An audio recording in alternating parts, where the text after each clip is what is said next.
Bismillah, Assalamualaikum Ustadz. Semoga Ustadz dan jamaah Masjid Asra selalu dalam lindungan Allah. Izin bertanya, ketika sedang sibuk dengan urusan pekerjaan, terkadang ibadah jadi seadanya saja. Salahkah kondisi seperti ini? Bagaimana kita agar ibadah tetap maksimal walaupun sibuk dengan urusan dunia? Bisakah balance antara urusan dunia dan ibadah untuk akhirat? Demikian Ustaz pertanyaan yang pertama dulu. Bismillah, walhamdulillah, wassalatu wassalamu ala rasulillah wa ala alihi wa sahbihi wa manala. Nah, ini yang keliru.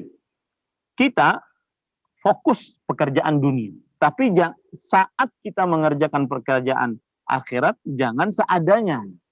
Makanya kan dalam hadis tadi, hadis riwayat Muslim dari Hanzalah al-Usayyidi, bahwa Rasulullah SAW berkata, ya Hanzalah, sa'ah. Wahai Hanzalah, kadang kamu fokus untuk ibadah, dan kadang kamu fokus untuk pekerjaan dunia. Saat pekerjaan dunia, maka fokuslah. Telatenlah, maksimallah kerjanya. Tapi saat pekerjaan akhirat, sholat, ya, berjamaah, berdoa, baca Quran, maka fokus juga. Jangan seadanya. Nah, jadi, kemudian konsep 50-50. Ini hati-hati. Disebutkan oleh, hati-hati salah maksud saya. Disebutkan oleh Allah Subhanahu wa taala di dalam Al-Qur'an, wabtaghu daral akhirah wala tansa nasibaka minad dunya. Saya ulangi ayatnya, wabtaghi fima ataka Allahu daral akhirah wala tansa nasibaka minad dunya. Surah Al-Qasas ayat 77. Dan carilah apa yang telah dianugerahkan Allah kepadamu, kebahagiaan negeri akhirat. Maksudnya cari pahala di akhirat, cari masuk surga, cari nikmat di akhirat. Dan jangan kamu melupakan kebahagiaanmu dari kenikmatan dunia. Sebagian orang menafsiri ayat ini keliru. Ustaz, ayat ini berarti 50-50. 50 akhirat, 50 dunia. Berarti kalau seandainya kita sedang bekerja dunia, ya tidak mengapalah sesekali kita meninggalkan sholat zuhur, sholat asar. Karena kan 50-50. Ini dunianya kita sekarang kerjakan, maka setengahnya lagi akhirat. Tadi tidak mengapa kita tinggalkan sholat zuhurnya demi dunia. Ini pemahaman yang keliru. Pemahaman yang benar terhadap ayat ini adalah bahwa apabila seseorang bekerja untuk dunia, maka niatkan itu bermanfaat di akhirat. Makanya salah satu kiat agar tetap balancing antara kehidupan dunia kita dengan kehidupan ibadah kita, apabila kita bekerja dunia, niatkan ini untuk ibadah, menafkahi anak, istri.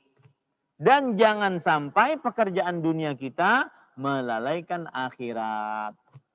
Ya, itu dua kiat. Yang pertama, apa yang kita kerjakan niatkan untuk ibadah. Saya beri contoh. Seorang pengusaha, semangat usaha. Ya. Salah satu niatan dia adalah ingin bikin masjid dengan usaha dia. Ingin menafkahi anak, istri, orang tua, adik, kakak, dan rahim-rahimnya yang tidak mampu. Ini niatan baik. Akhirnya dia semangat bekerja untuk ibadah. Itu biar balancing antara kehidupan dunianya dengan akhirat. Yang kedua, jangan sampai dunianya melalaikan dia dari kehidupan akhirat.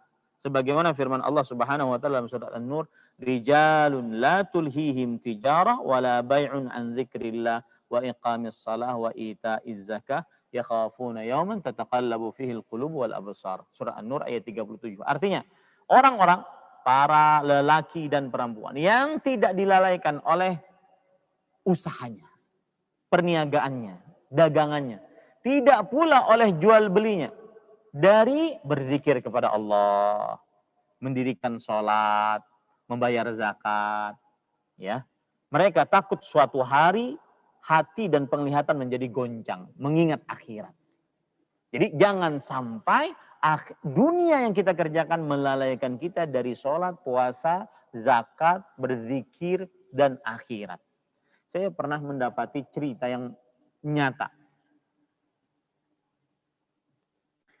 Orang kalau orientasi akhirat itu, dia akan mengkondisikan dunianya untuk akhirat. Saya beri contoh. Ada orang jualan, pakai sepeda goes. Dia jualan bahan-bahan kelontong.